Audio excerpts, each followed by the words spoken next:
The reason that some people demand attention while others are happier by themselves reveals a little about the inner workings of the romantic, social, and parental relationships we form. According to attachment theory, our childhood shapes how we seek affection as adults. First developed by the psychologists John Bowlby and Mary Ainsworth, attachment theory has its roots in post-war Britain. During the war, some children were separated from their parents and evacuated to the countryside, where they would be raised temporarily by another family in more secure surroundings. Bowlby and Ainsworth noticed that some children reacted to the separation better than others. In some cases, the children were very clingy and reluctant to be separated from their parents. Others, while sad, were a little more upbeat, and some didn't seem upset at all. Building on each other's work, they realised that the relationships we have with our parents can have profound consequences on the relationships we form as adults. On the one hand, some people seem to be very steady in their relationships. They know when and where to seek affection, and when and where to give their partner space. These people are described as being securely attached. They likely had very consistent parenting as children with clear boundaries and regular affection. This is the group to which most people belong.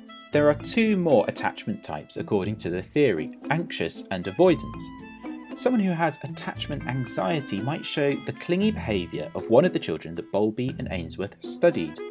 These children, according to the theory, might have had inconsistent parenting, sometimes present and sometimes absent. Because the children could not predict when and where they would receive attention, they would make more demands for affection. The last type is attachment avoidance. These children were probably not shown very much attention, and as a result were happy to amuse themselves in the absence of their parents. For the evacuees, these children might have coped best with separation. These very early relationships that we have give rise to these mental models that carry forward throughout the rest of our lives. And they play a large role in the expectations that we have about the availability of our romantic partners and about our love-worthiness in our adult romantic relationships. We communicate affection and attention both verbally and non-verbally through actions like touch. We might have an innate need for close physical contact from birth, says Carmichael.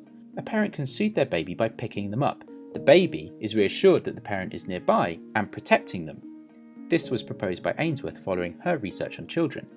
There's been research that's done where, people are asked to convey an emotion where you can't physically see them, but they're just doing it by touching, using their hands to touch you, and people can convey emotion. Touch is a really powerful way to sort of share what we're feeling and let people know what's happening emotionally.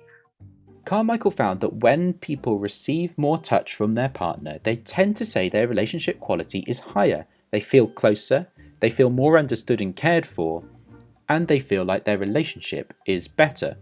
We don't need the same things as infants do, but there are physiological benefits associated with receiving touch. There is evidence that suggests that touch from a romantic partner when someone is experiencing psychological distress has physiological benefits. Carmichael says that those benefits apply to everyone, even avoidant people who might say that they need less touch than others. It might be the case that those avoidant people only like to receive touch in certain settings, and when they get it, they benefit from it. So although our touch-seeking strategies as adults might differ based on our experiences as children, the need for touch might be near universal. But there are some differences that are worth noting.